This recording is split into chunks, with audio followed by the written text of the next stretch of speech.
Welcome to another edition of Black Men Screaming. My name is Maurice Carver, Executive Director of Stride Incorporated and the host of your show.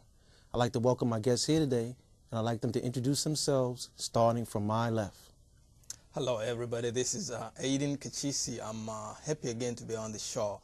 I'm author of the book Beyond Talented 10th Transformation of Black America. Thank you.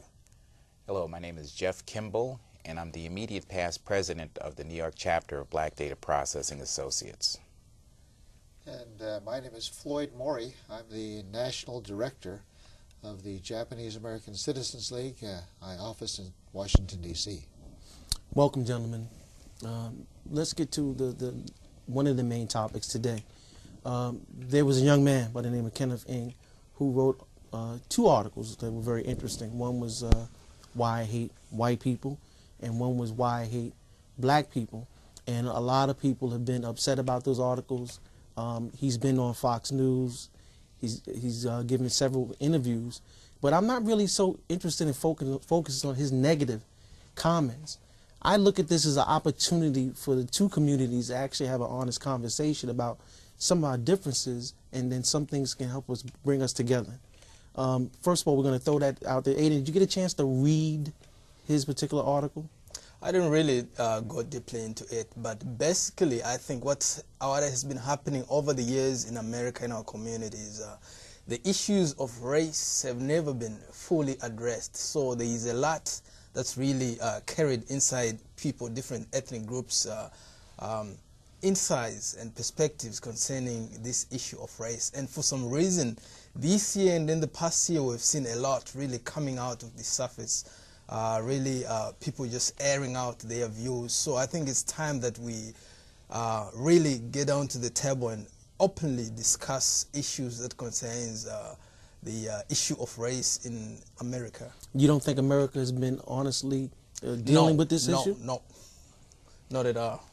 Okay. I think it's safe to say they haven't been dealing with it at all. That's honestly, dishonestly, surreptitiously, any other way you can imagine. It just has not really been dealt with at all. And that does lead to these types of airings, which do occur from time to time. I did have an opportunity to read the article that appeared in Asian Week, and I was surprised to find in surfing through the web that he had written a number of other articles about other experiences that he's had with African Americans, with whites. And these are experiences when he was in college and in other settings as well.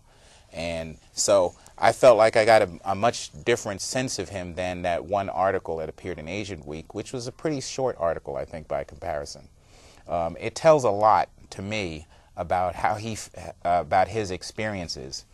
And it reminds me that we all don't react the same way when we are the victims of racism and bigotry. And so his experience, I think, was probably just his particular way of reacting to it. But it does remind me that we have to do a better job of understanding what goes on in other communities and how the things that we say affect other people.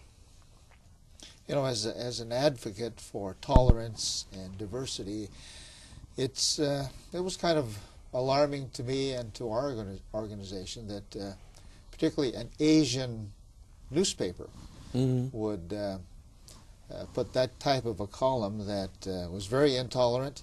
I agree with Jeff that we are who we are, and certainly we can't change that. But when we're a public media organization, I think there needs to be some care in terms of what is actually on that printed page or what's before the camera. So we had some very major concerns with the newspaper putting it in the first place.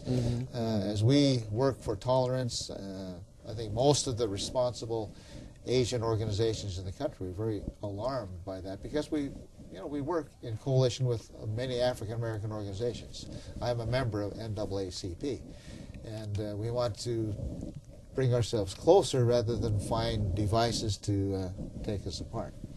Well, why do you think the media is really in love with this particular story? It's had its 15 minutes and it's going a little further. It seems like people are more interested in the divisiveness of the story than they are looking at ways to resolve it. Because no one was offered an alternative, which is what we're trying to do here today, to what he said. I mean, that's his experience, but is there other ways that we can find for the communities to come together? Well, I think media is always looking for conflict. And if they can find an area where there's going to be a potential conflict with this group and that group, and maybe drive a wedge in there, certainly that's media worthwhile. Of course, for our communities and trying to bring us together, certainly it's very counterproductive. Well, I believe Aiden had made the point earlier in that certainly in the last year or so, there does appear to be an increased number of these types of incidents making its way into the media. Okay, and so maybe it's just the conflict or the issue of the day, okay, which is why we seem to be seeing more of it and why this one is getting more than its 15 minutes. I think the real problem is not even that the media just brings this out, but is the excessive focus on the one particular incident or perspective versus alternative viewpoints that may differ from that person's personal experience. So I think the media should be held accountable and be, in a way, forced to bring out the other perspectives that bring a balance or an equilibrium in terms of viewpoints and in terms of actually bringing the solution. What's interesting is that whenever there's something like that comes out through the media, there is no opportunity for people with real solutions to having their viewpoints aired out. So that's a problem that we always have with the media. Well, I mean, the thing that we have to also remember, media is a business. So they're going to go by what sells. And so obviously one of the people that responded on the website said that Asian Week was looking at the bigger picture, which is dollar and cents, selling more magazines, whatever. And they were looking in terms of the dollar and cents instead of the bigger picture.